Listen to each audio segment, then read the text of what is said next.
and welcome to the 101st episode of Ask Me About K-Pop, the essential guide for recent converts and seasoned fans alike. My name is Shannon. And I'm Angelica. And it's a new 100, so you just heard our new theme song. It's so good! A new year, new look. Yeah, new 100, new sound. Thanks to my lovely husband, Wade, for writing that for us. If you couldn't tell what the song inspiration is, it's 2PM's Go Crazy. What a perfect song choice. Thank you, Wade, for yet again blessing our lovely show with it was 100% his idea. I love he it! picked that song, like that's what he wanted to do. I feel very seen by you, Wade. Thank you very much. Yeah, so I hope you guys can get used to like new theme song. I'm sure I can find ways to use the old one for old time's sake. But I thought it would be fun to like, hey, we're still doing it. Freshen it up. Yeah. And it's time for our first deep dive of 2020. Yeah. And for our first deep dive of 2020, we're taking it back. Taking it back for a group that's celebrating 10 years this year. So it felt appropriate. Absolutely. If you couldn't tell from the title, today we are talking about, learning about, celebrating Infinite. Yeah, Infinite, a group I knew very, very little about. Yeah, let's talk about that because I feel like whenever we do deep dives, it's important to contextualize where we're coming from, like our understanding or familiarity with the group, because it colors the absolutely delivery of and it all. all of our deep dives. Hello, welcome. If this is your first one, Sure. if you're an Infinite fan and you came to like listen about your boys, I hope we do them justice. But our deep dives always follow the same format. We talk about our own personal knowledge of them, give some basic statistics, a member rundown, and then we're going to walk through their timeline from their debut all the way till today, which for Infinite will be 10 years. Yeah. However, I knew very little about this second gen group. Like, what was your connection to them as you got into K-pop? Because we both got into K-pop in 2013. Yeah. So they'd been around. They were around. I've been thinking about this a lot lately with like, all of my groups from my time, quote unquote, like disbanding and being in the military and stuff. And like second gen groups. Yes.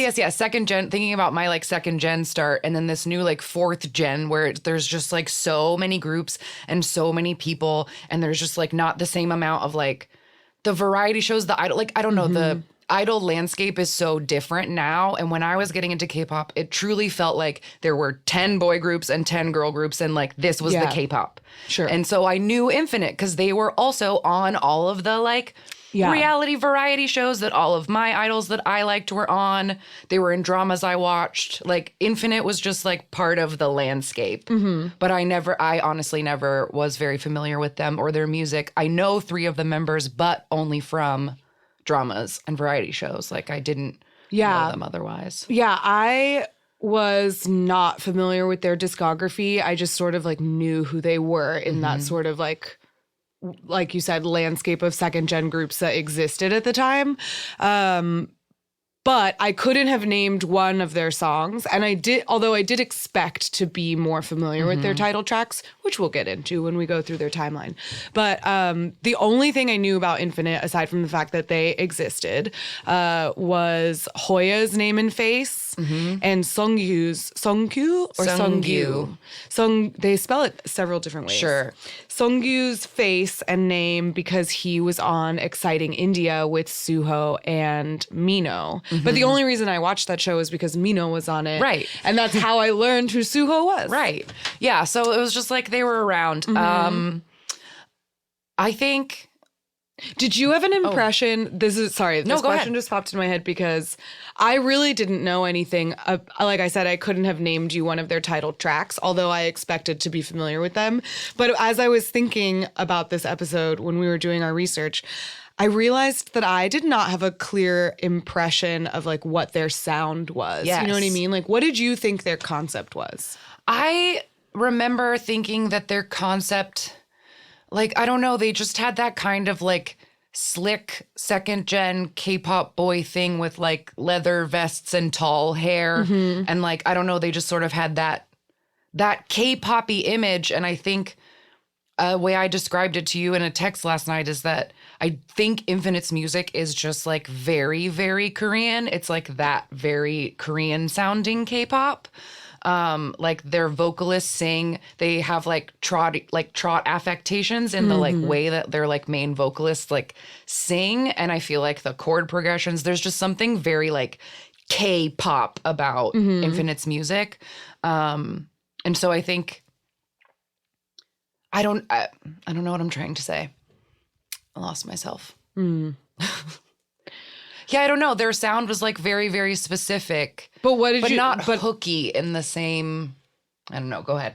No, I was just going to say like that was their, I guess that was their sound. But what was their image? For me, they were in watching all of their music videos and like title tracks, I found them to be a lot more 2 p.m. than I expected. Like, I don't think I expected them to be, because you kept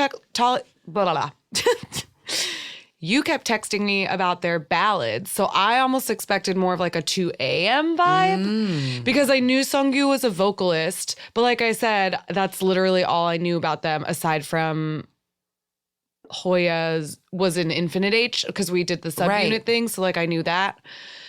But yeah, so I don't know. I didn't expect them to be as, they were like a younger 2 p.m. Like 2 p.m.'s little brothers is what I wrote during one of their music videos. And I feel like it's an accurate... It definitely is. There's a song of some of their There's a song that will come up later that whenever that song comes up on like a shuffle or something, when it starts, I think it's a 2 p.m. song. Because they sound similar enough. Yeah, I think they do have like a 2 p.m. plus 2 a.m. vibe because their title tracks are like cool guy stuff. We'll get into it, but there's so much like violence in their music videos. It's like a very like tough, dramatic vibe that I wasn't expecting. Like they're not like cutesy pretty. They're not very cutesy. There was only angsty. one title track of theirs that was cutesy. Yeah, so it's like very angsty, but they are like, I feel like they are a vocalist group mostly. And if you look at their like album layouts or whatever, on almost all of their albums, there are multiple solo tracks from like solos from different members. And they're mostly like ballady because they're all very good at singing. Yeah. I think that vocal strength makes them like a smoother 2 p.m., you know, like that's the 2 a.m. that's swirled in there because they have, some of them can just really sing. They really can sing. And I feel like the smoothness also really translates into their choreo. Yes. I don't know how much you got to watch, but all of it. Great. They do this like very smooth legs. Like, I don't know, just a like lot gliding. Of smooth, like rondejams and like so many like layouts, like soft, like where it's like a ripple through the body. So many body rolls. They were really fun to watch. Yeah, so we really enjoyed it. Yeah. And yeah, I think we'll get into it and you guys can hear for yourselves and watch along and let's see if you like agree with our assessment.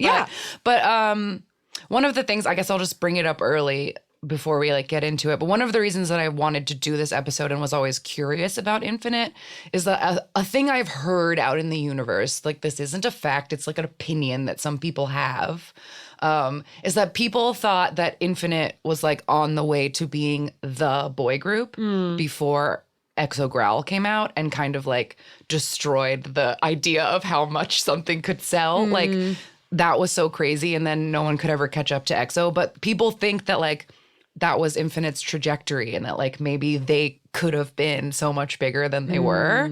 And so I don't know, I've always like been interested in it as from that angle of like, oh, what happened? But watching it, I don't think it was any fault of Infinite at all. I think it was just like EXO was really popular. Yeah, and I think it like I don't know if it dampened their trajectory in any way, but like going through their discography, everything went to like number 1, 2, or 3. Like they were doing fine. It's not like they ever had a moment where they just like dipped or crashed. Yeah, this thankfully is not going to be like a Tiara situation where we like didn't know anything about the group except that it ended in sadness. And Infinite did not end in sadness. In fact, it hasn't ended. And also like I'm just really proud of them for all going into the military at like a reasonable time. And I know. We'll talk about that too. We'll talk about it. Okay, so let's get into it. Let's meet Infinite. Let's see what let's see what's up. So Infinite is they debuted as a 7-member boy group. They currently only have 6. Their fandom name is In Spirit. Yes. Which is cute. And their fan color is pearl metal gold. Not sure how something can be a pearl and a metal, but it's fine. It invokes imagery. Yeah, it must be very shiny. Yeah, it makes me think of like a gold. Yeah, I guess just like gold with a pearl sheen on it. Instead of a metallic sheen. I don't know. It sounds pretty though. They debuted in 2010 with Woollim Entertainment, and they overall, throughout their 10 years so far, have won 35 awards, 68 nominations, including 7 Golden Discs. They've won 7 Golden Discs between 2012 and 2017, 4 Mamas between 2013 and 2014. And overall, so far, they have released 6 full albums, 6 EPs, 47 music videos, which I found to be a very large number, and 29 singles. Yeah, it's a lot of music. A lot of music. So it's time to meet the members. Yes. And I put them all in age order. I did not remove I didn't move Hoya to the bottom like a member profile. Like I'm just going to read them through in order. I did, but I'll just flip. Only because I used the member profile, no shade. That's the order that it was written. So prepare yourself now. There are 3 members in this group whose names start with Sung. So just you got to get that in your head already. But I've learned all of their names and faces. I did it. I have not. There are some of their names and faces that no, there's only 2 members that have the song in their name. There's 3. Songjong. Sorry. Songjong. I missed him. Yeah. You're right. Okay. So our leader, his name is Sungyu, and he is one of the main vocals. His birthday is April 28, 1989, and Kim Sung-kyu is his birth name. We like to try to describe the members, and I feel like Sungyu has a very distinct face that's very easy to pick out because he has worried eyebrows that knit together and tip up a little bit, and then he has teeny tiny comma eyes that tip down. So he has this very emoji face. Like his expression is always I don't know. Yeah, I agree. I think I did also he was the only one I knew because I watched him on a show. So I learned his face very well. But his is I think the easiest face to pick out. I wrote he has really small eyes and an oval face and a round little mushroom nose. Yes, and a little pouty mouth. And he usually has bangs. He usually has pretty tame hair. That's true. His nickname is Grandpa. Yeah, and he's a very exhausted leader. I wrote down, we know him from the Exciting India show. He debuted as a soloist in 2012. He released an album in 2018 as well. And he's fresh out of the military already. Yeah, he went in 2018 May, and he just came out January 2020. Congratulations, Sungyu. Yes. Next in line is Dongwoo. He's the main rapper and main dancer. Yes. Birthday, November 22nd, 1990. And Jang Dongwoo is his birth name. The only thing I wrote down to describe him, because I feel like it's all you need, is he has really big teeth. Yeah. Giant teeth. And you could see him from a mile away. Because he has a big old teeth. He also, I noticed, is much shorter than he looks.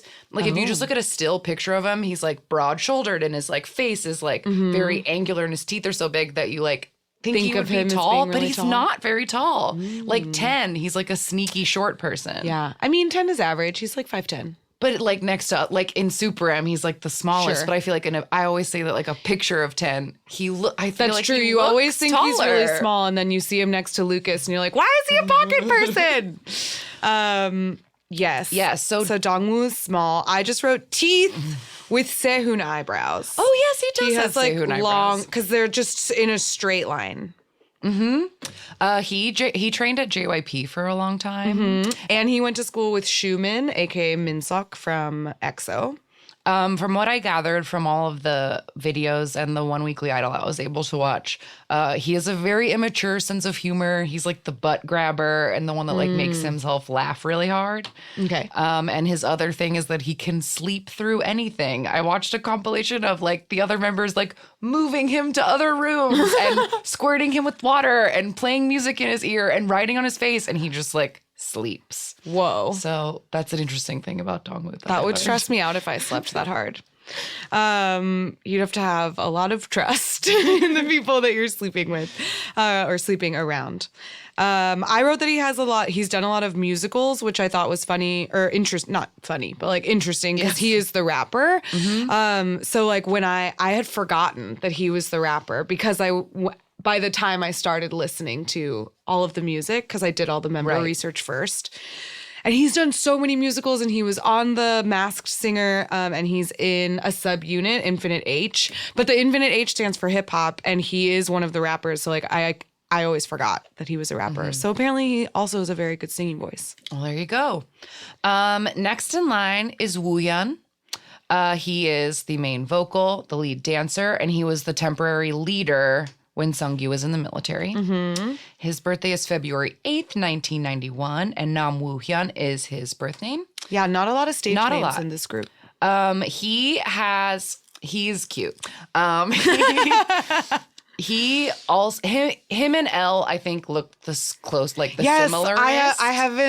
I haven't learned how to tell them apart but yet. Woo-hyun's face is a little bit wider, and then his chin goes like down and then straight across, whereas like Elle has more of an oval face all the way around. Yeah. So like his face has like more angles at the bottom, but they both have those cute puffy eyes with the like cute little puffy eye bags underneath. Yeah, I wrote that he has like a handsome baby face. Because I feel like I just saw a lot of his cheeks are big, right? Like I saw a lot of pictures of him where I thought he just looked really young, handsome, but like very young.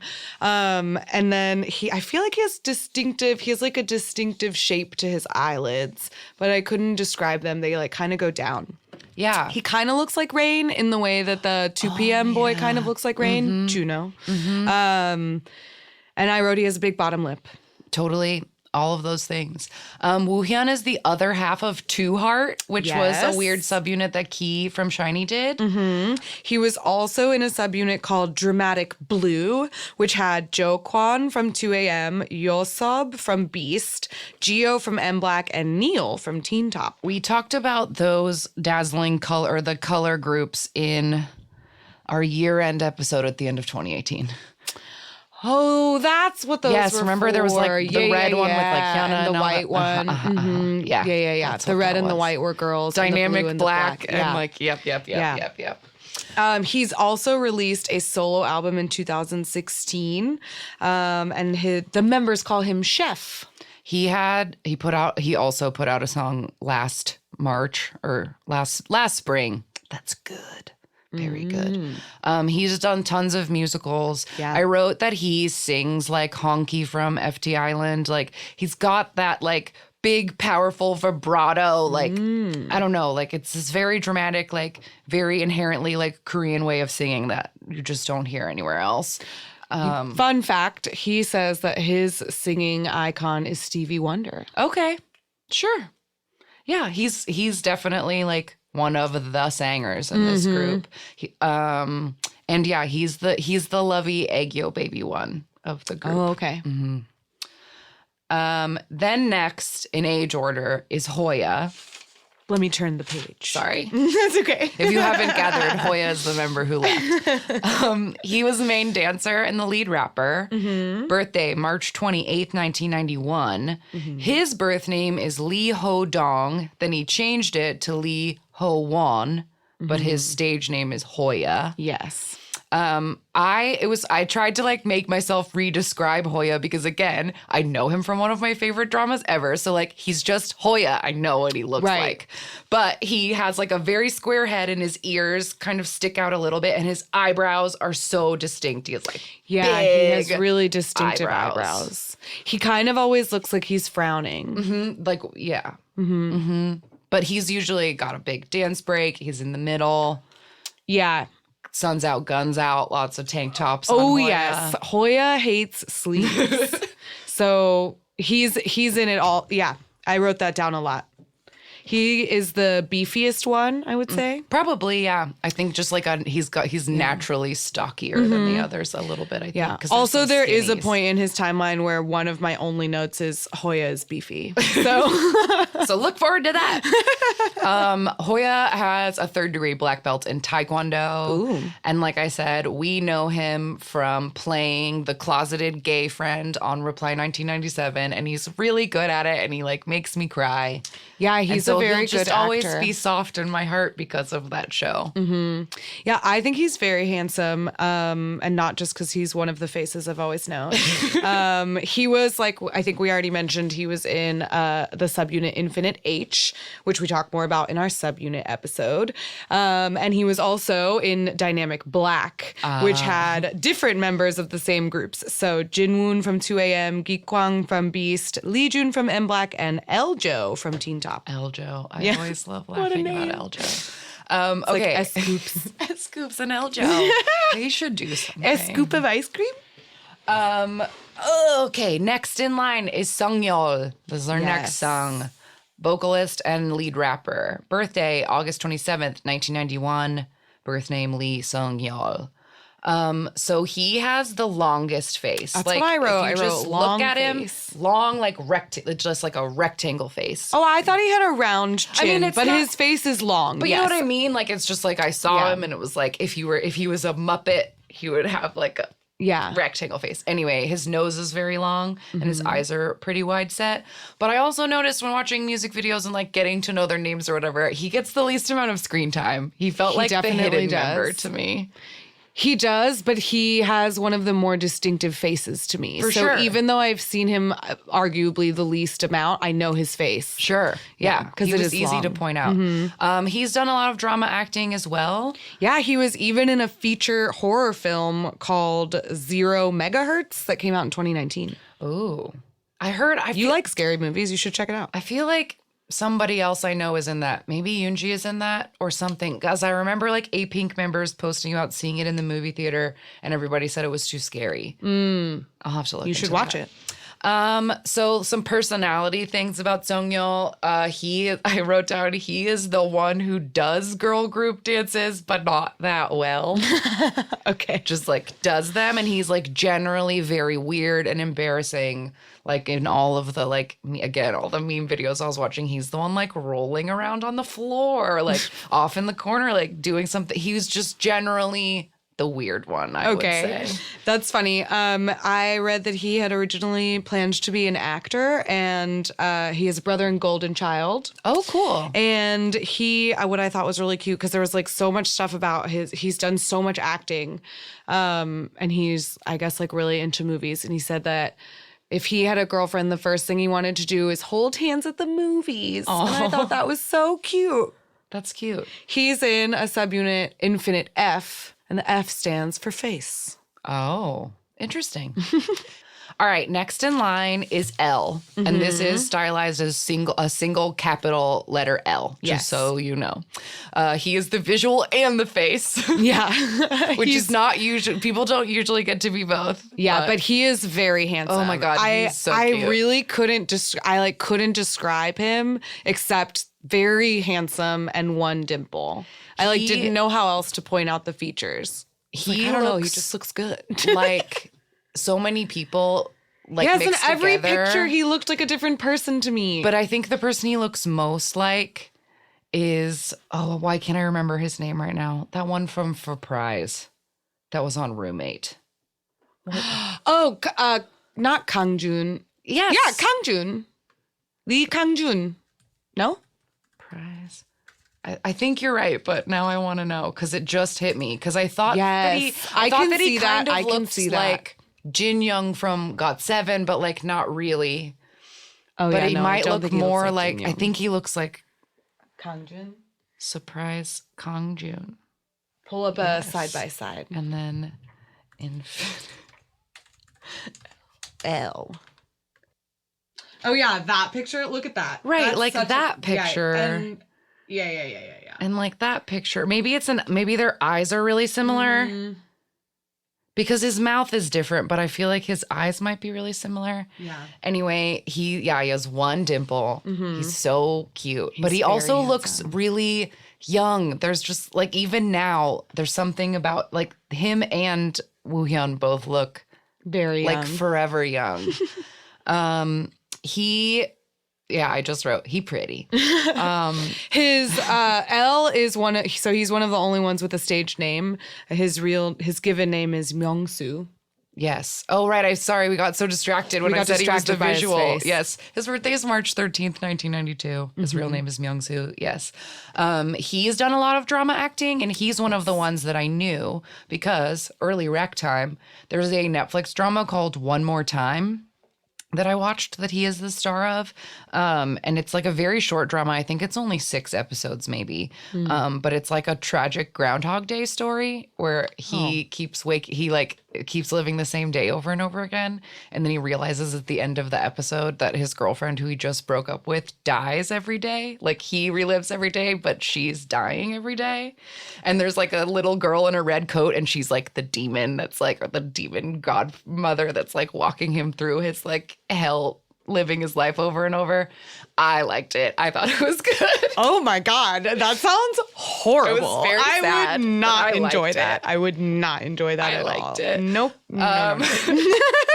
Another thing about Elle, I wrote, liking the color black is part of his personality.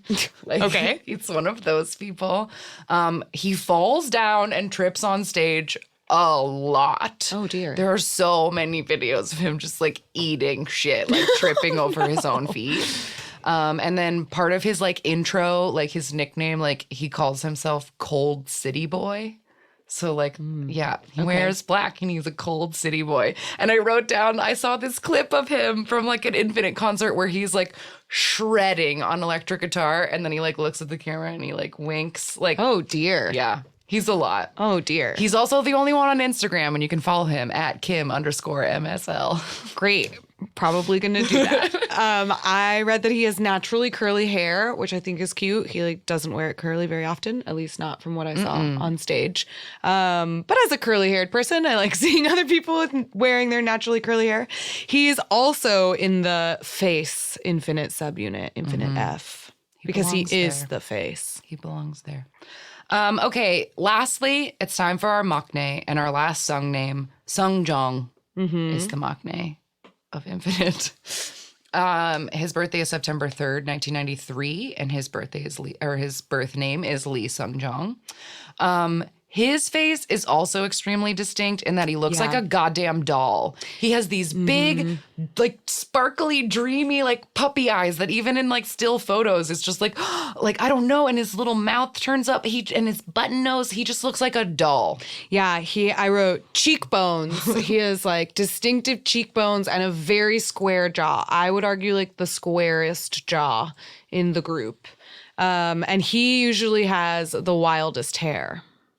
Yes, for sure. His hair got to be like long a couple of times. Yeah, he looks so good with that long blonde hair. I think this that's like over one eye so pretty. I think he's so pretty. But look at these big like I don't know, his eyes are just so like giant. It's like he has a yang yang quality to me, or yang yang has a him quality. I suppose. Yes, since Yang Yang's the younger. older person gets the credit. And they're both maknaes, so it works. That like sparkly, dumb baby eye. And he is definitely like an evil maknae, like in the way that maknaes can be. And when I was looking for things about him, there's a crazy amount of footage of him in drag. Like he loves doing girl group dances, but in like full drag. He has a good face for drag he looks makeup. like, well, he never wears the makeup, so he just looks like he looks so much like a man in a dress. It's really wild, but he's like really good at the girl group dances. Oh, that's but like too without the makeup, his face, I don't know, it's really funny, but he's very good at girl group dances, and there's a lot of videos of him doing them in full costume and wigs and everything. Fun. So, well, if he's gonna wear a wig, he might as well do the costume, the makeup. Gotta do it all. Yeah. He's also he's the third and final member of Infinite F for Face. And his member profile is the shortest one, so I didn't learn that much about him, except that he's ambidextrous, and he says that his ideal type is, quote, someone who's chubby and cute, which I thought was really cute. It is cute. Okay, so those are the members of Infinite. Mm-hmm. We've met them, and so now it's time to get into the timeline. To dive in. Get your floaties. So I can pull up the specifics if I need to, but just know that the specifics. So pre-debut. Oh, I didn't write that down. There we go.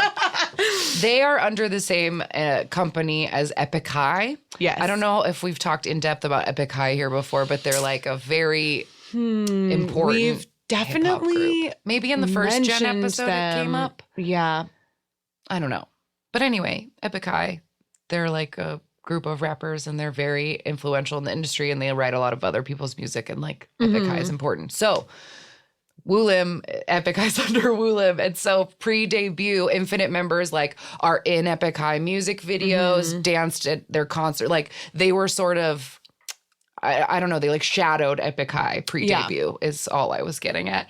And then on April 12th, 2010, a TV show called You Are My Oppa came on, and that's where the members were introduced. Yes. So their official debut day is June 9th, 2010. Their first mini album was called First Invasion, and the single was called Come Back Again.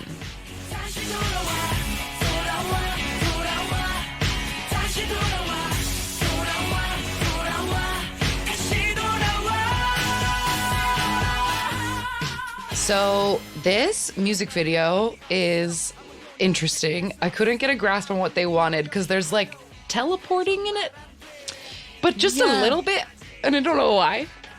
I didn't watch the music video for this. I watched, so for most of, because choreo is my favorite, so right. I almost always try to watch the, just a dance version or performance or something. So I watched a performance version of this music video that's just the scene with the suits. Oh, that's really great because there's another scene in this music video that I wrote down where they're wearing white jeans and ugly tucked in polo shirts and dancing in sprinklers. And I don't know why. Oh, that's weird. That really doesn't go with the rest of the vibes. Yes, and then there's some other scenes where also a note, Elle is the star of every single music video. He gets all the screen time and he's the hero of every music video. Well, he's the face. Yes. But he's teleport, but he just goes one of them's reading a comic book on the couch and he poofs from upstairs, poof. And then I don't know why it happens or there's another music video where there's another music video where that happens. It's super angsty.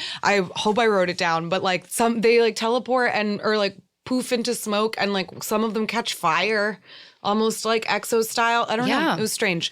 But anyway, to talk about the song, the album peaked at number 10.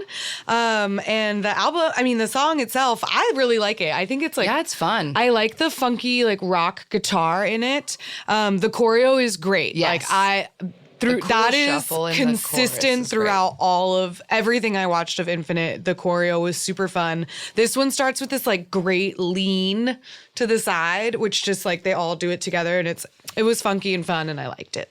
Yeah, so that was in June, and then in August, they put out a second single, and it was just a single, and that was called She's Back.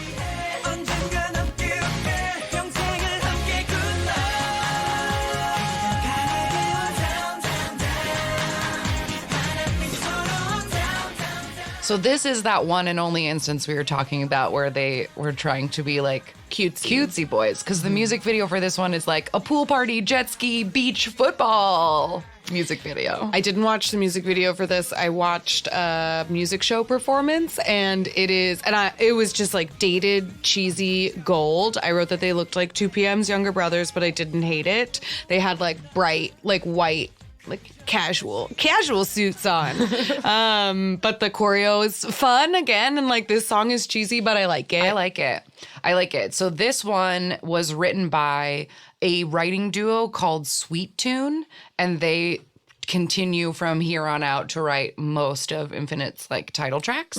But they wrote this with Mithra Jin, who is one of the members of Epic High. Again, there will be some more of that as well. This song debuted at 80 and went to 66, which was their highest yet. And the album itself, I'm just noting because I'll cut to it in the next ones, but this album sold 5,000 copies in 2010. So their debut year, they sold 5,000 albums. And then we'll see what happens. Then I'm there. really surprised that note I read about the album peaked at number 10. I wonder what year it peaked in number 10. That's what I wonder about too. Like, I'm always curious peak about chart that. positions if something came out and like peaked later. Let's see what the person who, because there you have to. Oh, there's no citation for this. Usually, like on this one, if I click this, it will take me to the Gaon page that like shows me this, but there's no citation for this peak position at 10. But like a weekly chart could mean that like at one point on 1 week, it was number 10 at one point. Yeah. You know what I mean? Yeah. I don't know. That's the thing about like chart positions is it's very odd because they are constantly in flux. Yeah. And like, I don't know. And like on a weekly, daily basis, what does it like? How much clout do you give like a chart rating or whatever? You know, I don't know. It's interesting because we always bring it up. Yeah, in these we always episodes. It's mention like it. Mention the chart positions, but like I don't know. I don't know. But the point was that this first album, the year that it came out, sold 5,000 copies. Okay. It eventually sold 50,000 copies, but this first year there were only 5,000 sold. So Okay. but that was 2010. In January 2011, they put out their second mini album called Evolution, and the single was Before the Dawn, parentheses, BTD.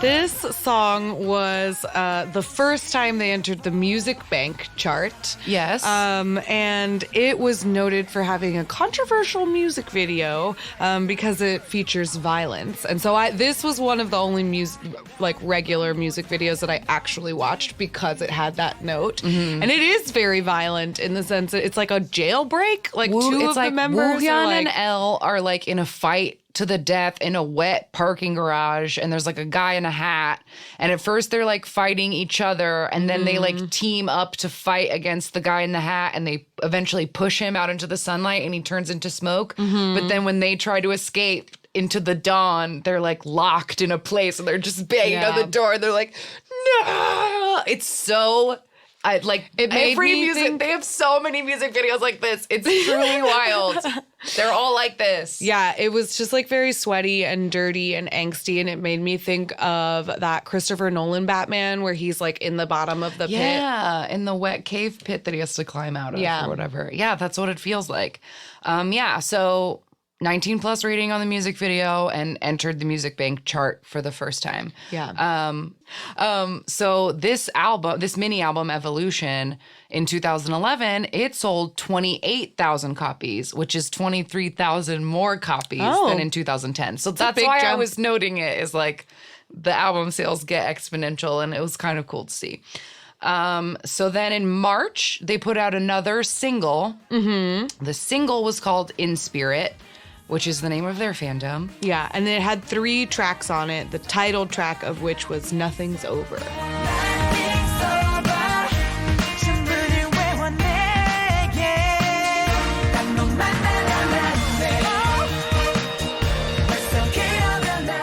Okay, I lied. There was another instance of them being cute and not fighting in the rain. Yeah. That one was cute. This one's cute. The music video, there's like, it's a little trippy. They're like in like a toilet paper fort, and there's like newspapers, and like one of the members is like and then they like push him outside, and then there's like a van, and they like run away in the van. I don't know, it's interesting, but they're all wearing like shiny jeans is what I wrote down. They're wearing like pastel colored jeans like Shiny would have done at the same time. Absolutely. I, again, didn't watch this music video. I watched a music core performance, and they were wearing very terrible suits, quote unquote, that were like, they were supposed to look like cool guys school uniforms, but the pants were like, they were cut like sweatpants, but the patterns and fabrics were made to look like slacks. So it was really ugly. It had like a lot of neon yellow and like navy royal blue, and like it was just not cute. But yeah, whatever. I thought the song was fine. It didn't blow me away. Yeah. So then in July of 2011, they put out their first full studio album, and it was called Over the Top, and the single was Be Mine.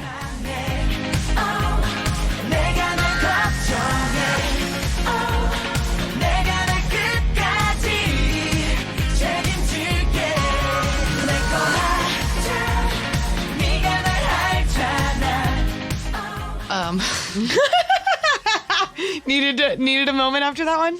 Yes, because there's skin in this music video for the first time, so people have their chesticles out. Mm-hmm. Like, yeah. Deep V's.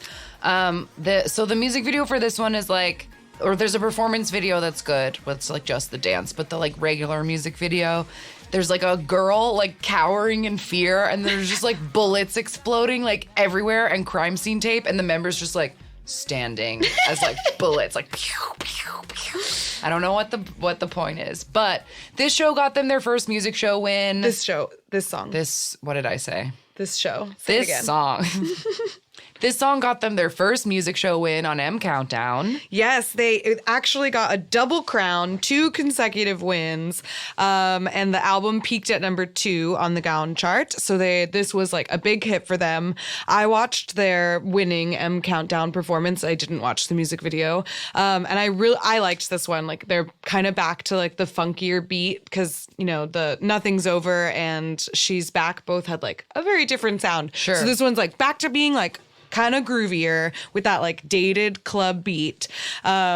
But even in the performance, I wrote mesh and fake tats, baby biceps. And this was the only song, like I said at the beginning, I expected myself to be more familiar. Like when we did the Tiara one, I was like, oh, I know this song. Yeah.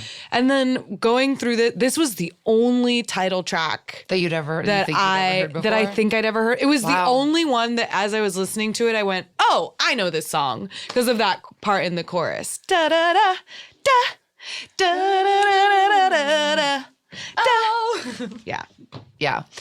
So this song like sort of officially put Infinite on the map. Mm-hmm. So in September they put out a repack of this album, and the song that they promoted for that repack was called Paradise.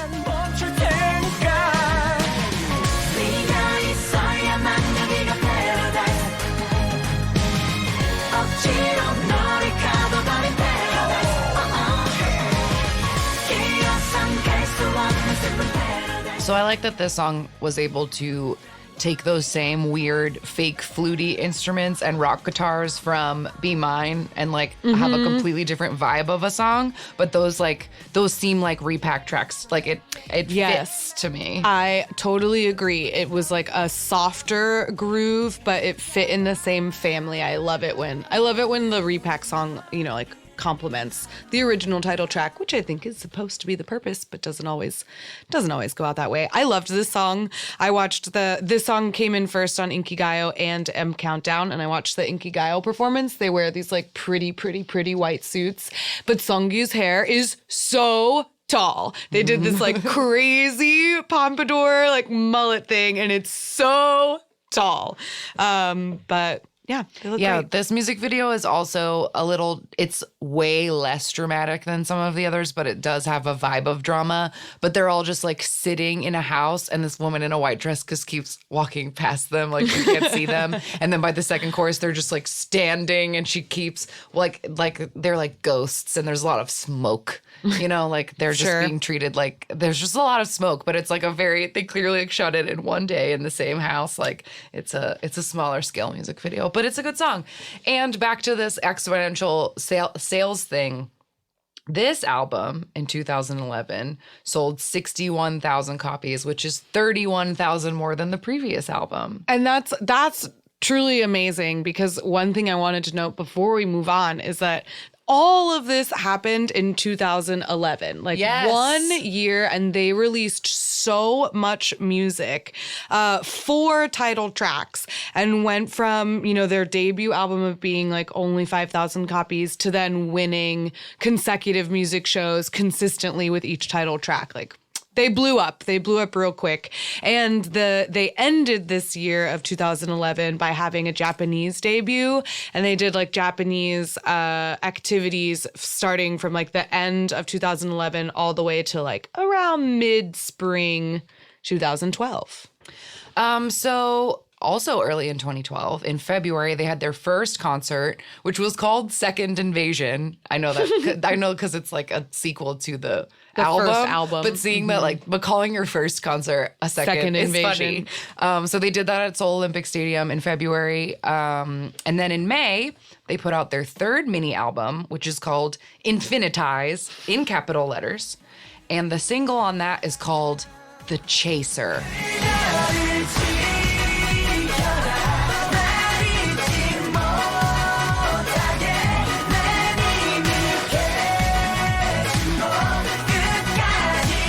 This song is so good. It's so good. The music video is really wild because it features Elle being in a car accident that lasts the whole music video. The car just keeps spinning and spinning and spinning and spinning, and I don't know how they filmed it, but there's like stuff rattling around in it, and like I don't know. I think they put him in a car and they flipped it over a bunch of times. I don't know, but they're also like doing like motorcycle vandalism while at the same time being in this beautiful box music video set that has these gorgeous like chevron patterns in like the prettiest like pinks and blues, and it like doesn't fit with the rest of the like car accident part of the music video. But anyway.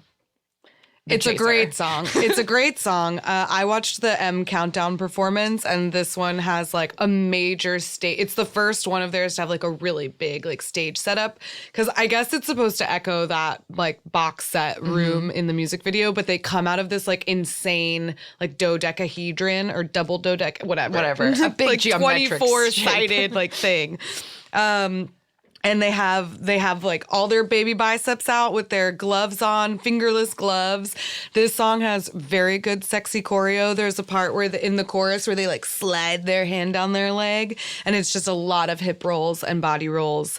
This was their third EP, and so the EP came out on May 15th, and obviously with The Chaser. And they also released a prologue song called Only Tears on May 8th. The Chaser was so good, it won their first Triple Crown on M Countdown, which means it went to #1 for 3 consecutive weeks on that show. And it was also named by Billboard as the #1 K-pop song of the year. Yes. Also, Billboard put it in their best K-pop songs of the decade list at the end of last year as well. I think that was Altamar. I know she loves this song, but it's still good. It has such a good key change. It really does. They got 7 music show trophies altogether for this one. And then another album sales comparison. This album in 2012 sold 140,000 copies, which is an additional 47,000 from the previous one. So they're like really exponentially growing at this point. Continuing to soar. But do you have anything written between May 2012 and March 2013? Because I don't. No, I just went straight into the next album. Okay, I'm going to assume that they were probably doing just like promoting things. and stuff. So March 21st, 2013, 4th mini album. This one was called New Challenge, and the single is called Man in Love.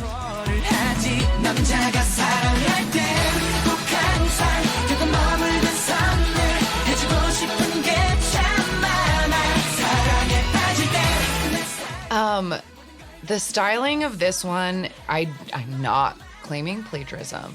It is shiny. Not. It is, but the reason that I didn't want to claim plagiarism is that this music video came out 2 weeks after Dreamgirl, and they have really similar sets and really similar costumes, which tells me that like that's what the cool stylists were like doing at the moment. I don't think it's a ripoff because they're so close together. But yeah, they're wearing like those very wild pattern jackets that Shiny's wearing in Dreamgirl.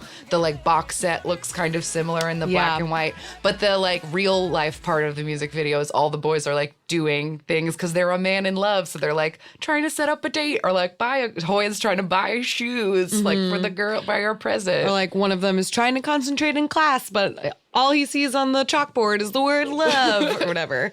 I wasn't saying that it looked like Shiny to be judgmental. I'm not anyway, it was just a comparison I immediately saw because I watched their music core performance because this song won 7 music show trophies. It went to number 1 on the Gown and the Oricon. The EP itself was the best-selling album of the month, and the music core performance that I watched, I loved it. I like wrote a little heart next to it because they were wearing pretty suits, very shiny, cutie pies is what I wrote down.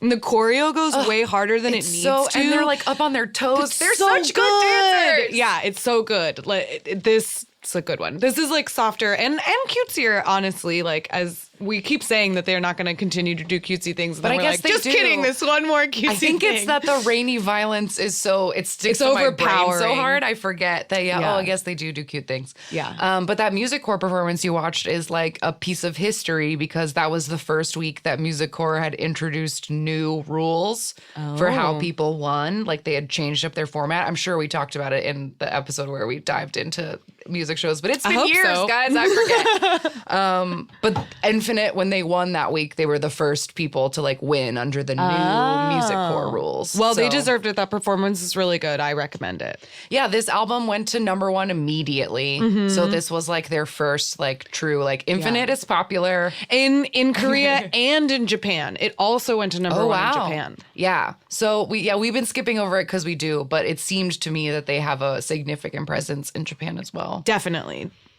We'll only make small notes of that, but yes, because we don't have time. It exists. So July 16th, 2013, they put out their second single. The single was called Destiny, and the song that came off of it was also called Destiny.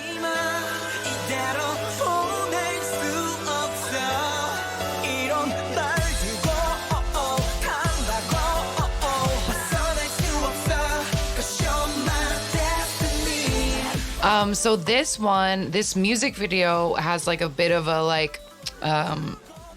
bit of business surrounding it in that like they filmed it at Universal Studios on the back, like the city back lot, which was a big deal because it was like they were the first K-pop group to get to record at Universal Studios, and the press release was like, this is where they filmed Fast and the Furious. Like they were, it was like an angle to be like, look, Infinite gets to go to Hollywood and record their music videos in Hollywood. But when the music video came out, it said Destiny version B.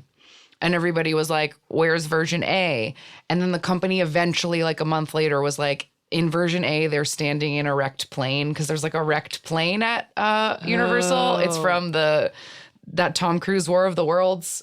There's like a crashed plane that's like always smoking. That's like it's a set. So they like were filming in that, but there had been a bad Asiana Airlines crash. So out of respect, they did not want to put out the crashed plane version. Fair. But that version is on YouTube now. I don't know if it was leaked or like what, but you can watch it now. It's barely different from the other one other than a few of the plane wreck scenes. But yeah, they're just like they drive through like Coachella Valley with the like wind farm guys, and then they're in the big fake city that's like at the Universal lot dancing hard. So hard. I absolutely love. So before I gush about the song, this, like we said, was their second single. There were 4 tracks off of the little mini, whatever. It went to number 1 on the Gown and on the Weekly and the Month, and it won them 4 music show trophies. And this music video, I actually watched the music video of this, and there was just like drama, and the outfits are crazy. There's like fringe. Oh, the fringe. Songgyu's wearing a corset, like a leather corset. There's studs and jewelry, and I wrote that the hottest in me could not love it. Right. Because it was just so good. But that first time that they say, "You're my destiny," as I was watching it, I just went, hell yeah! Like, it was so good. And they like drop on the floor. The choreography for this is so good. It's so good. Their choreography is very good. Yeah, we slept on them. Yeah, for sure. Because I literally wrote yes, yes a million times. Yes. So, and 2 hearts next to it. Aw. So in August of 2013, they did their first world tour, which was 22 shows. Yes, I was just going to say it's called One Great Step. One Great Step. 22 shows. They went to North America. I think they went to Dubai. And they went to Europe and, of course, around Asia as well. And then in January 2014, they had a reality show called This Is Infinite. It was on Mnet. And then in April, they put out a compilation album of their previous albums called The Origin, and it included an instrumental version of Before the Dawn.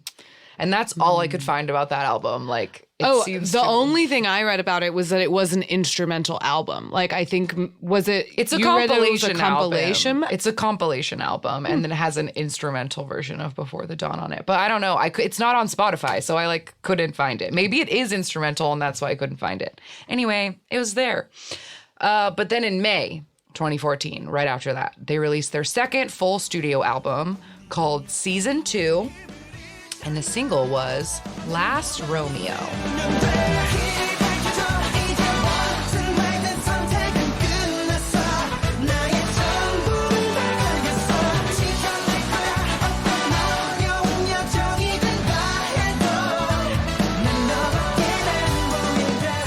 Yeah, so in this music video, they're wearing like leather versions of street clothes, like shorts and hats, but like everything is leather. And then they're also wearing these like white, like princely suits, like on a set where there's like a castle buried in the sand. Yeah, with like lacy shirts. Yes. And frills and stuff. But then there's a scene where they're in the library, and I actually watched the music video of this, and it frustrated me. I was like, this is so stupid, because it's supposed to be dramatic, and like, it's Hoya that's in the library, right? I think it's Woohyun, actually. Okay. And so he's on one aisle, and there's like a woman in a white dress in another aisle, but she's like 2 aisles over from him. There's like one aisle in between them, and they're like reaching their hands through the bookcase like toward each other, and they can't reach, obviously, because there's a whole fucking aisle in between them. And then whoever the infinite is like gets so frustrated, is like and like falls down on the floor like distressed that he can't reach across the aisle. And I'm like, just leave the aisle and go like, just, you're in the same, this is not a problem. But I did really like it. It was like very dramatic. I like I wrote great choreo as always. This wasn't one of my like favorite of the Infinite title tracks, but I thought it like stayed true to like the vibe that they'd been bringing so far. It peaked at number 1 on the Gown chart, and it went to number 7 on the U.S. World albums for the Billboard charts. And I wrote that on September 11th, it was their first Billboard number 1, because they got on the Emerging Artists chart, and they're the first Korean act to do so. Wow, making history. Infinite. Yeah, back in 2014. Yeah, I like this song, and I wrote that it's a great dance practice to watch, because there's just like there's just some very wild moves in the chorus, and like Hoya goes so hard. Yeah. And he has guns out in that dance practice. Yeah. For real. For real. So in July of 2014, they repacked season 2, and it was called Be Back, and the single was just called Back.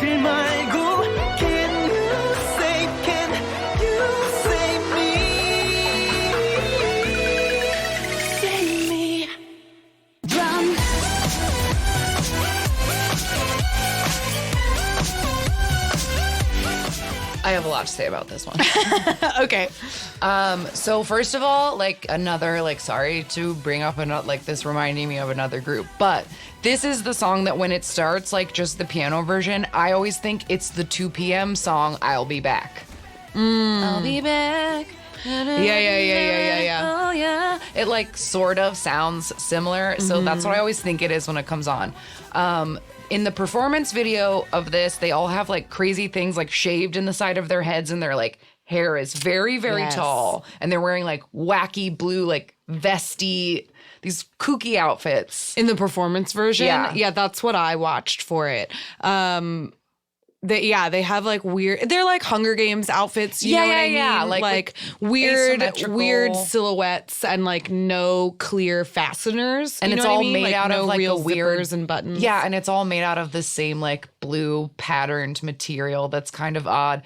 Anyway, but the music video, the story version, I watched it for a while to try. I think I figured out what's happening in it. So they're like, I think they're in Russia based on the like writing on the wall, but they're all fighting these like guys in hoodies in this like smoky room, and then there's like a girl in a school uniform and she's like tied up and she's like, help me, and all the infinites are like fighting. And then as the music video goes on, I think it's revealed that like the girl is Sungkyu's little sister and she is dating L, and they're all trying to save her from these guys. And then at the end of the video, they all just get like a stick, like in slow-mo, they get like a stick broken over their back, and then they go, and they like fall down dead. It's like so dramatic, and they get bloodier and bloodier as the music video goes on. It's so violent. I was so surprised when I read that such an early music video got them a 18 plus for violence, and then they just kept making violent music videos. Yeah, and the like, I guess fun seems like the wrong word, but I'm going to say it anyway. The fun part about those like super violent music videos is that first of all, it's like comic book movie level violence and like they're stage like fighting. They're like jump. Jumping in the air as they punch and like breaking like boxes over each other. And when that stuff happens, like, I guess, I don't know if we were clear, but like the Infinite members are not fighting each other. They're fighting the bad guys. But whenever they like either pick up something and like break it across another person or get something broken across them, you hear it in the song. Like it's the only sound effect from the fighting that like fits. I think in the clip you just played, there's like a whoosh, and it's not in the track. Like the performance version of that music video doesn't have any of the sounds, but I just love that they add in that. And they don't add in any of the like punching sounds, just the furniture breaking. The sticks when they break other backs at the end, I think they make noise too. But this choreography is gorgeous. Oh, it's like, so pretty. It's so beautiful. Sungkyu's falsetto in it is incredible, like stunning. The beat is so deliciously dated that I really liked this one a lot. Yeah. Oh, I don't think we said. I have this one going to 2 on Gaon and 4 on Billboard. Okay. So, Be Back, or Back. What's that? What that one was called? Well, the repack was called Be Back, and the song was called Back. There we go. The only thing I have after this, just like a little note, is that they do in 2015 go on their 3rd Japanese solo tour called Dilemma. And then they come back to Korea in July. Yes, and July 13th, 5th mini album called Reality. And the single is Bad. And we're not going to play it right now. Here's the catch if you've never listened to one of our deep dives. We save the most viewed music video to watch together at the end. So this one is still their most popular video. So we'll hear it in a minute. But it has a very addictive anti-chorus. And it's a very popular music video because I think it might be sexy. I didn't watch the music video. I watched, of course, because we save it. And also to clarify, the song is called Bad. Shannon wasn't just saying, the song is bad. You're right. The song is called Bad. Yes. But I watched an M Countdown version of it, or an M Countdown performance, and I'm sure the music video is sexy because the choreo is very cool at the beginning, and there are so many body rolls. This is when I wrote Hoya's beefy, and I will not tire of their drama. Yeah, I can't wait to see what it is because I will just watch the dance practice for this one as well, just to get it, just to know. Yeah. And yeah, this song got 6 music show wins, went to the number 6 on the Gown, and the album was the number 12 best-selling album of 2015. Yeah. And then in December of 2015, they had a season of show. Oh, go ahead. Before that, in July of... No problem. After this album came out, they went on their second solo tour, which was called Infinite Effect. Infinite Effect. That's a mouthful. Yeah. In December 2015, we've talked about this show before. They had their Showtime season, Infinite Showtime. I haven't watched it, but if it's like any of the other Showtime seasons, I bet it's great. Yeah. That's a good show. It is. It's just like a fun little reality show that just like follows members around, and it's cute. The only one I've seen is EXO's. Yeah. And then I have that from basically February to August 2016, they were on Japanese, Korean, and like they were touring. Yeah, because they release a second Japanese album toward the end of 2015, and then they do like different live shows and fan meets and stuff like that. So that took up most of their 2016. And then in September, they put out their 6th mini album called Infinite Only. And the single is called The Eye.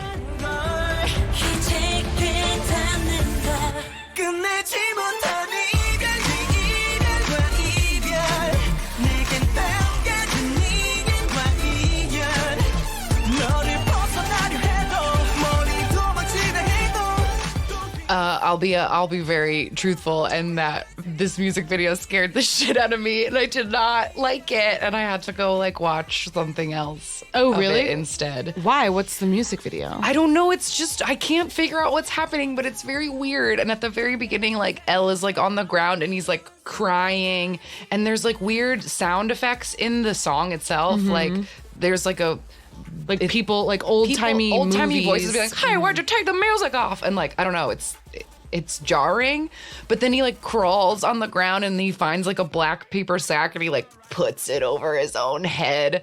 And then they're dancing in this smoky arena and they look beautiful. They're wearing like all black in these incredible outfits. They look amazing. And they just keep cutting back to like Elle with like puffy eyes and like shaking. And the other members are trying to keep him away from windows or like trying to hold him down in a bed. And like, I don't know what's happening, but it made me scared. I only watched the choreography version of this music video, which was amazing. Yes, it's so good. Yeah, I love the Maknae's long blonde hair in this. He looks excellent. Their outfits are beautiful. I thought that this had like a very different vibe from most of their title tracks. Like I think it still fits in. I think it's like a natural progression of their sound, but I also think it is like distinctively different from the rest of their title tracks in a way that I really liked. I thought the choreography was by far like a highlight of this comeback for sure. Please watch the performance version of this music video. It's so good. Definitely recommend this one because that was the only positive thing I wrote is everyone looks very hot in the dance version though. Yeah. This song won them 3 music show trophies, but it was the last of their discography to feature Hoya because that is the next thing that I have in their timeline. Yeah, so this part was interesting because in March of 2017, a comeback was announced at a fan sign, and there was teaser images and it was a whole thing. But then in June, it was contract negotiation time, and it was leaked to the press that one member of Infinite did not renew. Yeah. Elle was on a press tour later that summer and for a drama or something, and people asked him about it, like, who's leaving? And he was like, we're still having positive discussions about the contracts. Yeah. But then in August, it was officially announced that Hoya had not renewed and was leaving Willem and leaving Infinite. And then Willem promised that there would be a comeback before the year ended.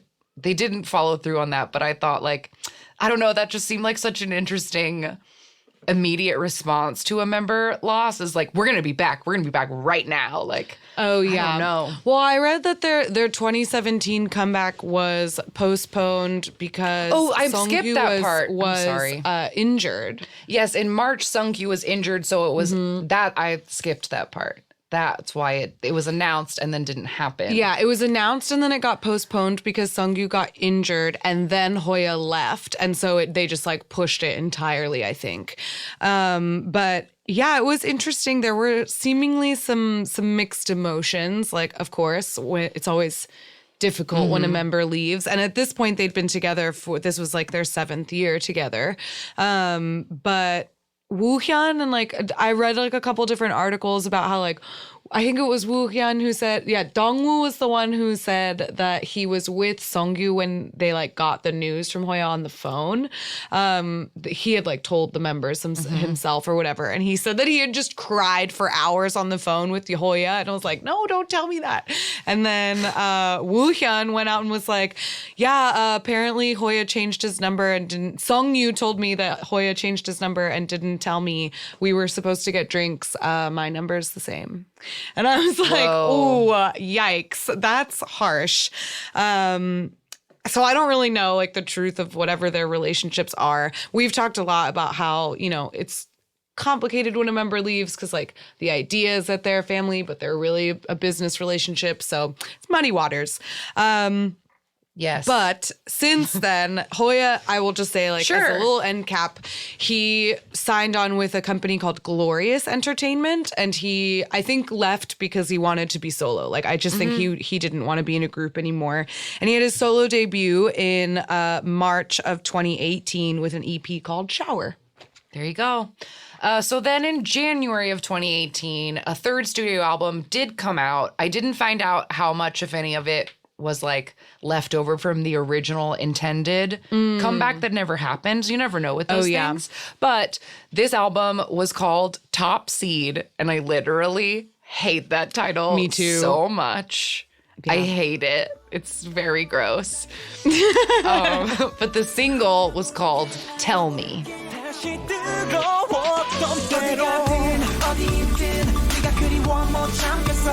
제발 다시 내게 돌아와줘 제발 다시 내게 돌아와줘 어디 가든 어디 있든 네가 그리워 못 참겠어 So not only was this like a turning point because now they were a 6-member group, but I also feel like this is the most modern Western sounding Infinite song that there is. Like, because that use of that vocoded sample of like the love is like a modern electronic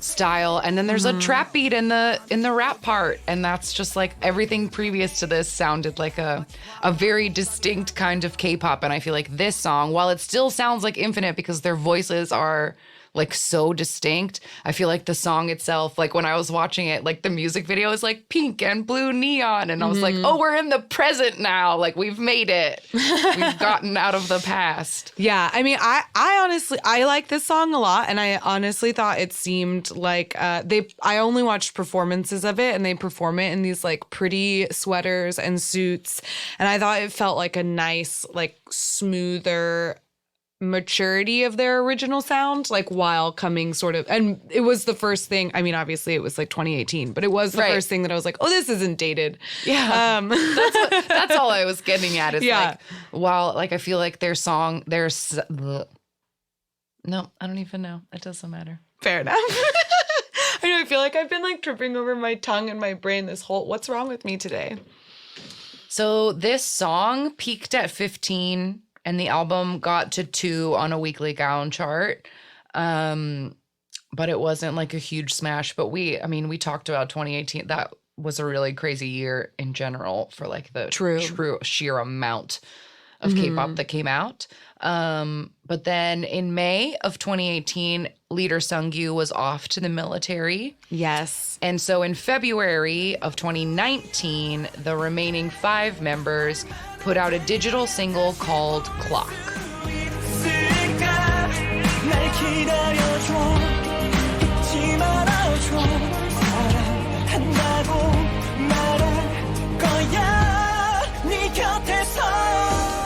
So this song unfortunately did not even make a blip. It barely charted at 114.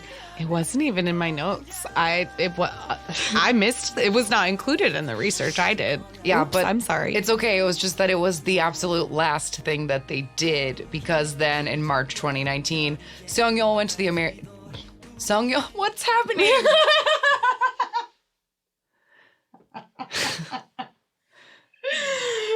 I don't know. Because in March, fuck. Okay. Because in March of 2019, Seongyeol went to the military. April, Dongwoo off to the military. July, Seungjong off to the military. October, Woohyun off to the military. But in August of 2019, L wrote a letter on his Instagram explaining that he had left Woolim for new opportunities, but that he is and forever will be a member of Infinite. I wrote shrug in parentheses because, again, people keep saying this, and until I see it happen, I don't know what to do with people being like, I left my company, but I'm still in my group, because... Yeah, we'll see. We've seen several different groups say similar things, but we have not seen a group continue to promote with a member who's not in that company. So I am very curious to see what happens with that, because he's the only one who hasn't gone to the military yet. But he has to before the year ends. He's in his last. Right. So he definitely will enlist by the end of this year. And like we mentioned early at the very beginning of this episode, Songyu is already out of the military. He got out in January of this year, 2020. And so the rest of the boys are going to get out like all around the same time, and L will be in the military when they get out. So I think he probably, regardless of what would happen with his new contract, will miss whatever they do, the first thing they do altogether, I would guess. Yeah, but we'll see. We'll see. So that catches us up all the way to the present. Infinite is chilling in the military. Mm-hmm. Good boys. So many of them went way earlier than they had to. Good I know. boys. We have members in Infinite that are 1993 line, and they all just picked up their stuff and went to the military all in the same year. And then you have fucking EXOs and like goddamn 2 p.m. This really, really ignited my 2 p.m. rage that one of their peers like has been so much more responsible about this. So unbelievable. Yes, exactly. Because 2 p.m.'s last album, Gentleman's Game, which is perfection, came out in 2015. And then they had some members who had the audacity to wait until 2019 to go into the army. And these boys put music out until 2018 and then all went to the military at once. That's how you do it. Yeah. Okay, so before we watch Bad and finish it up, do you have any like final thoughts or like about your journey with Infinite this weekend, like learning about Infinite? I am excited I understand why I didn't get into them, because like they were around in our like baby K-pop days. Yes. And so I think that I was just like very comfortable with the like 3 groups that I knew and loved, and like didn't really need to go out and look and for search for more. And I think probably my love of 2 p.m. had like satiated the niche that Infinite might have given me. But I will say that I now, having gone back, I definitely didn't realize like what excellent and like fun, interesting choreography they had. So I'm really looking forward to going back through their discography and like watching all their dance videos and practices and choreo versions and stuff. Because I mean, y'all know I love to watch boys dance, and they do it very, very well. Absolutely. That was one of my things that I wanted to watch more of and didn't have time. I would love to like watch more of their dances. And I added some of these songs to some playlists. Like, yeah, I'm excited to like know Infinite now, so that when they come back, then I can be there for them. And yeah, I don't know. It's now I just want to watch. I've been talking about this. I've been in a very like living in the past mood lately. And so now I feel like I want to try to find some like weird old Running Man's or Star Golden Bells with Infinite on it. Cause like now I can. Like that now would be there's fun. another old group to go back and watch old stuff. Oh, well, an old Running Man. That would be so fun. That would be a good way to learn the rest of their faces. Yeah. Maybe I'll do that tonight. And yeah, it's nice too, I think, that we did them now. I'm like glad that we gave them their moment. Because since they are all in the military, they're not going to be able to do anything for their 10-year anniversary. And I'm really looking forward to, like you said, like being there for them when they do make their comeback. And now having the like background knowledge to like be excited about their eventual comeback. And to celebrate them, you know, for them. Yeah. Since they didn't have a chance. You sung! Hey! Come in here! Get in here! Come here!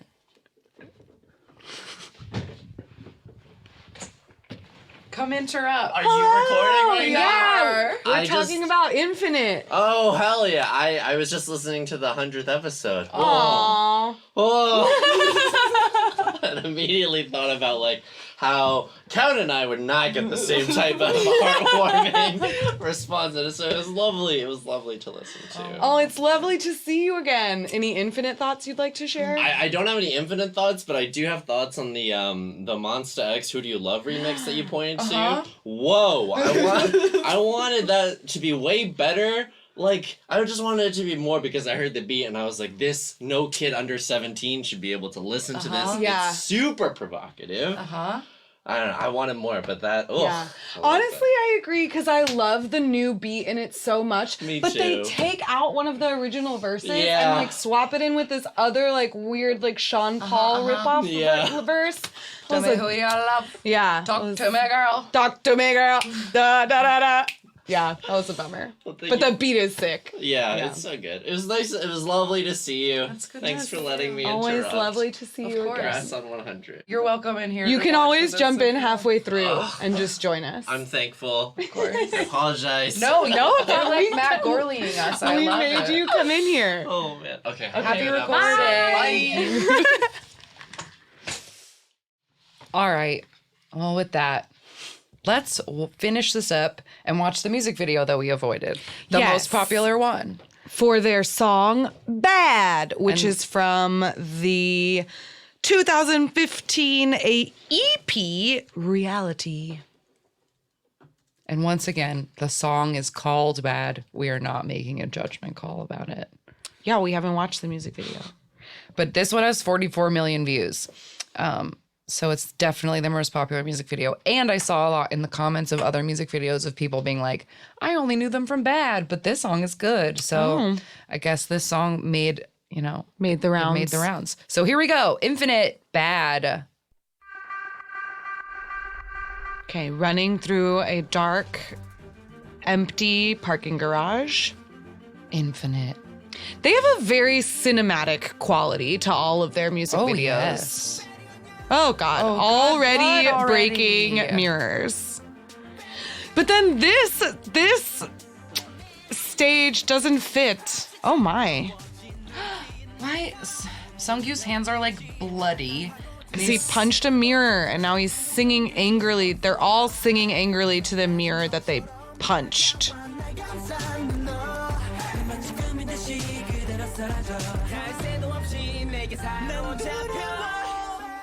Oh, blue neon room. More mirrors, but they're unbroken this time. Oh, maybe they're just empty frames. Oh, their lights are swinging. Yeah, we're basically going back and forth between a like very pretty pink and teal and blue house, dirty bathroom, And an evil blonde woman who's like looking scary because she's a bad girl. Oh yeah, I guess she's the bad girl. This evil, scary-looking blonde who hasn't shown her face. But then that cartoon box set where they're doing the choreo is like, it's the same color scheme, but it doesn't match the vibe of No, this. it's Like, so bright. It's that Digipetty, or is that who did it? Who was responsible for the room? for the rooms. I don't remember But now. this looks like that. Yeah, it does.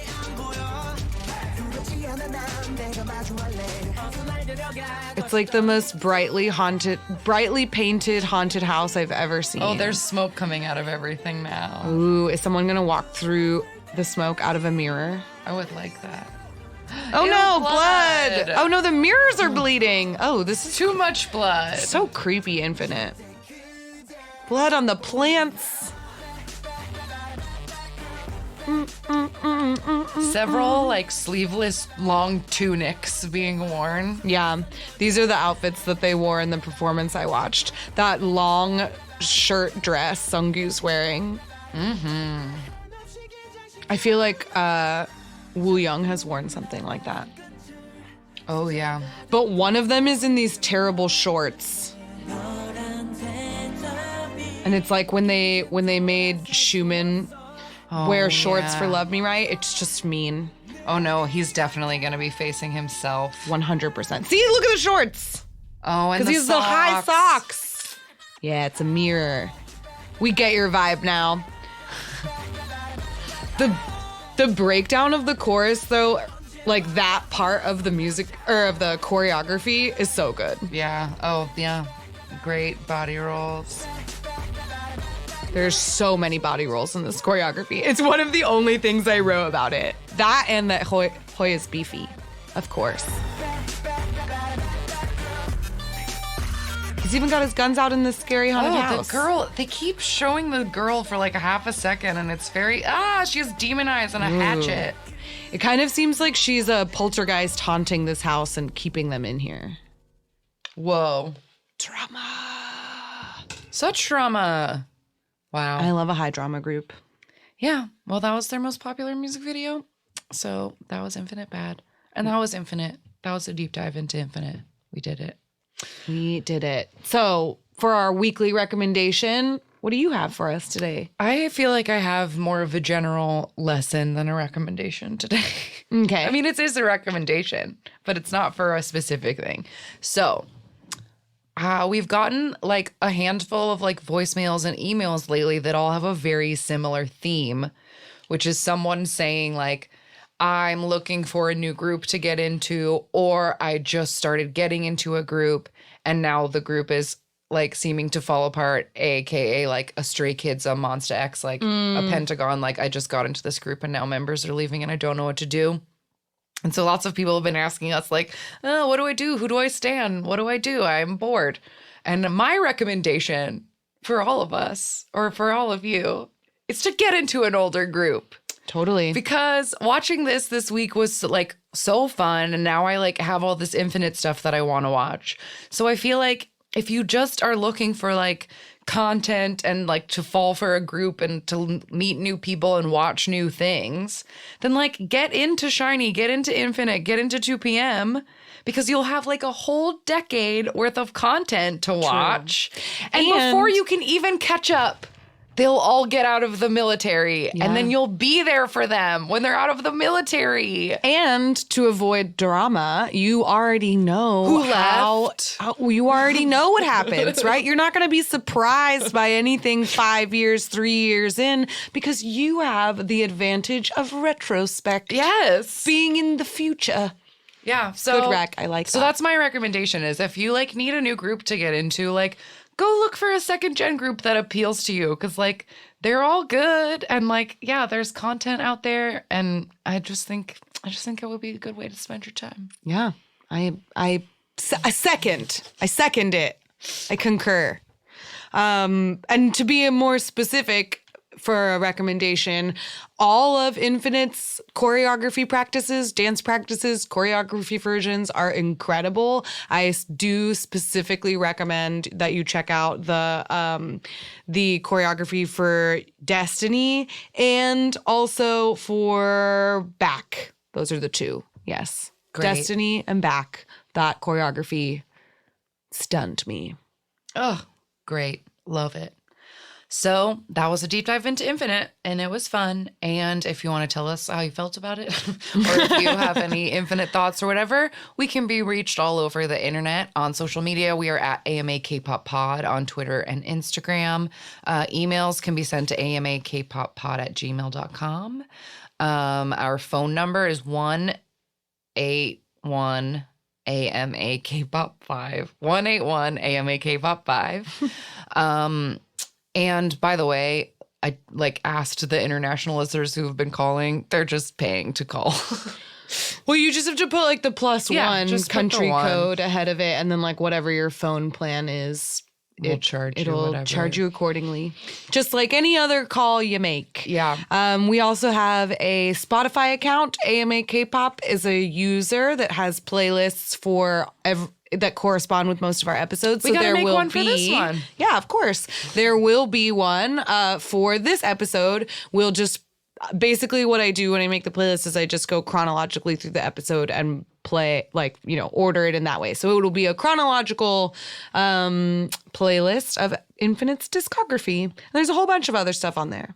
Yeah, there's so much on there, and those are all the places. And just a sincere thank you, because I don't want to bring it up in every episode because y'all could never stop. But sincerely, thank you for every response to the 100th episode.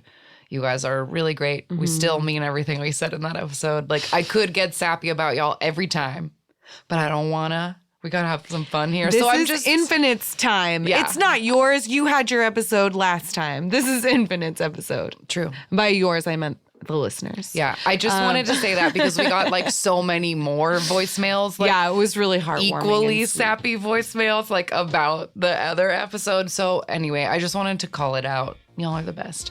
And yeah, we'll be back next week with something fun. Yeah? Yes. Okay. Bye-bye. Jonghyun, you're our inspiration.